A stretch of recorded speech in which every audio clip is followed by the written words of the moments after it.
네, 배불런 효과 같이 한번 가보도록 해볼게요. 일단 배불 효과를 시작하기 전에 좀 먼저 말씀드릴 게 뭐냐면 만약에 물건값이 엄청 올라요. 예를 들어서 백화점 가면 진짜 비싼 것들만 파는 데가 있잖아요. 근데 중요한 거는 거기 안에 꼭 사람이 있다는 거야. 그러니까 무슨 말이냐면 그런 물건들을 사는 사람들이 있다는 얘기겠죠. 즉 무슨 말이냐면 그 사람들이 사는 이유가 자기의 어떤 가시적 소비 성향을 나타내기 위해서 한다라고 생각하시면 될 것 같아요. 그러면 지금 앞에 있는 이웃 효과를 보고 온 학생들이라고 한다고 하면 아니 어떻게 가시적 소비 성향이라면 이웃 효과랑도 비슷한 거 아닌가 라고 생각할 수가 있어요. 근데 정확하게 말씀드리자면 이웃 효과라고 하는 것은 남이랑 비교를 좀 한다고 생각하면 될 것 같아요. 남이랑 비교해요. 근데 중요한 거는 이 베벌런 효과라는 것은 그냥 자기 스스로에 대한 어떤 소비 성향, 그러니까 자기 스스로에 대한 어떤 가시 성향을 말한다고 생각하시면 될 것 같아요. 그러면 같이 한번 가보도록 해볼게요. 경제 사상사의 이다나 소스타인 베블런에게는 미움을 가중시키는 DNA가 있었던 것 같다. 이게 무슨 말이냐면 베블런이라는 사람이 되게 미울 짓 많이 하는 DNA가 있어서 미운 짓을 많이 하나? 라고 얘기를 하고 있는 거예요. 조금 더 정리를 해주자면 아니 베블런이라는 사람이 뭔가 이제 문제도 많이 일으켰고 뭔가 되게 안 좋았던 사람이에요. 그러니까 그 사람이 계속 나쁜 짓을 하니까 아니 얘는 어떻게 안 좋은 것만 하는 DNA가 있나? 라고 얘기를 하고 있는 거죠.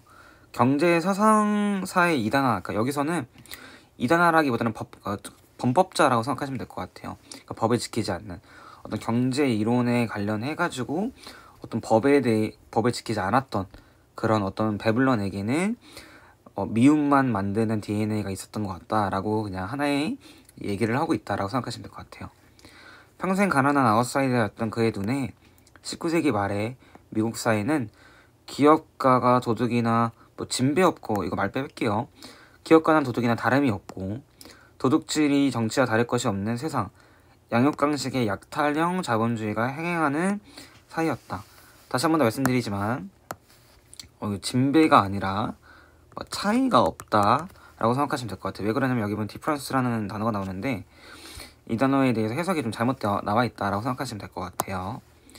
유한계급론에서 부유층의 가시형 소비 이론을 체계한 게 1899년이다. 이제 여기서 좀 설명을 드리자면 그러니까 이 베블런이 살고 있던 시대에는 사실 여기서 보면 알겠지만 정치랑 강도랑 다를 게 없어. 그리고 도둑이랑 기업가랑 다를 게 없어. 그러니까 한마디로 진짜 양육강식, 그러니까 센 놈이 다 이기고 지는 사람들은 계속 지고 있는, 그리고 계속 약탈하고 있는 이런 어떤 사회를 말하고 있는 거죠. 근데 이 유한계급론이라는 게 나와요. 이게 뭐냐면 부유층의 어떤 가시형 소비를 말하고 있는 것을 이제 체계화한 게 1899년이라고 얘기했었죠. 즉 한마디로 이 19세기 말은 한마디로 언제요? 그죠? 1800년대 말이겠죠.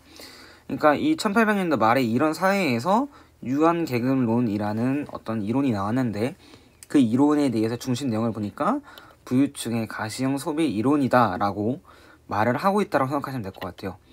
이렇게 따로 본다고 하면 사실 좀 정리가 안 되겠지만 쌤이 방금 말했던 것처럼 이 19세기 말에 대한 의미 좀 기억해 주시고 왜 나왔는지 하나씩 쌤이 차근차근 설명해 드릴 테니까 이해 안 가는 것들은 꼭 수업 때 반드시 질문해 주시면 될 것 같아요. 그의 이름을 딴 베블런 효과는 100년이 지난 오늘날에도 비즈니스로 잘 팔리는 명품 이야기가 나올 때마다 곧잘 해자된다. 해자된다라는 얘기가 무슨 말이죠? 그쵸? 계속 반복적으로 나온다라고 생각하시면 될 것 같습니다. 이후 주류 경영학은 소비의 빈부격차를 설명할 때 베블런에게서 풍기던 계급의 냄새를 확 떨어뜨렸다. 그러니까 분리했다라고 보시면 될 것 같거든요. 이게 무슨 말이냐면 여러분들 좀 집중해 주셔야 돼요. 그러니까 베블런 효과라고 하는 게 여기까지만 보면 비세스로 잘 팔리는 명품 이야기가 나올 때마다 계속 나왔던 얘기죠. 그러니까 가시형 소비 이론이다 라고 나왔는데 주류 경영학이라고 하는 데에서는 빈부격차를 설명을 할 때는 베블런에게서 풍기던 계급의 냄새가 떨어뜨렸다. 그 한마디로 베블런이 주장하던 게 주장하던 내용에 대해서를 언급하지 않았다라고 우리가 보시는 게 맞습니다. 이해되나요? 그러니까 이후죠. 그러니까 나중에 주류 경영학이라는 어떤 이론이 나왔어. 어떤 그런 경영학이 있어. 이때는 베블런 효과라고 하는 것들이 베블런은 가시형 소비 이론이라고 얘기를 했었죠. 근데 그게 잘 맞아 떨어지지 않는다라고 생각하시면 될 것 같아요. 여기서 흐름이 바뀌었다고 생각하시면 될 것 같아요. 왜 그런지 한번 같이 가보도록 해볼게요.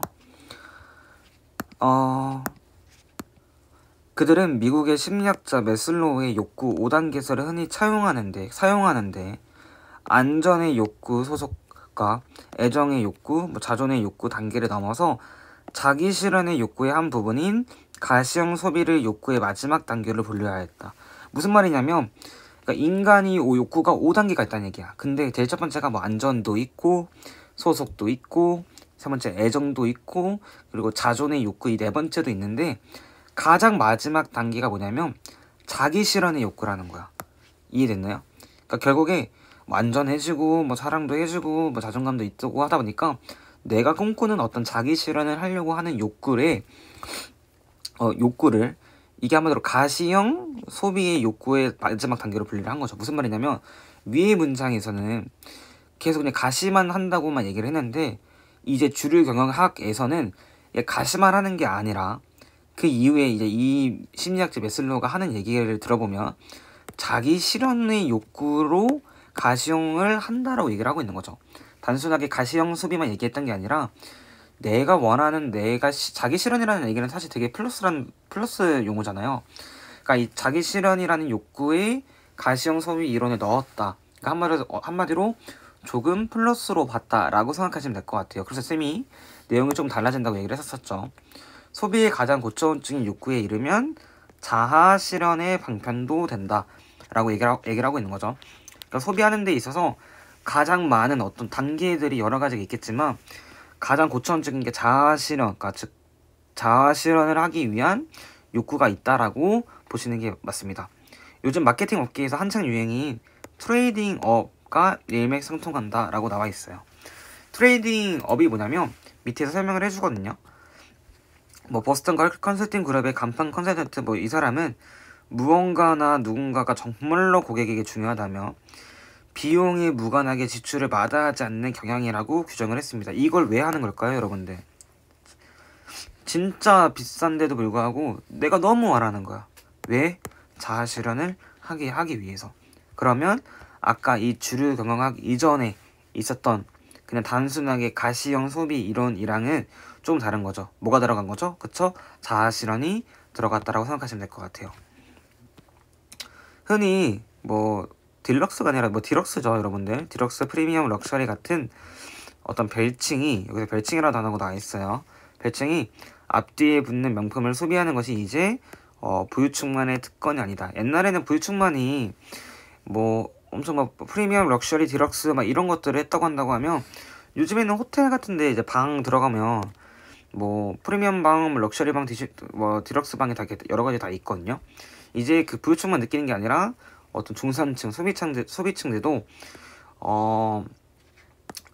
이제 자아 실현을 하기 위해서 그리고 가시한다기보다는 자아 실현을 하기 위한 어떤 욕구로 이렇게 방을 예약을 해서 하신다고 생각하시면 될 것 같아요. 꼭 아셔야 되는 게 여기 앞뒤로 내용의 흐름이 좀 달라진다라고 꼭 생각하시면 될 것 같습니다.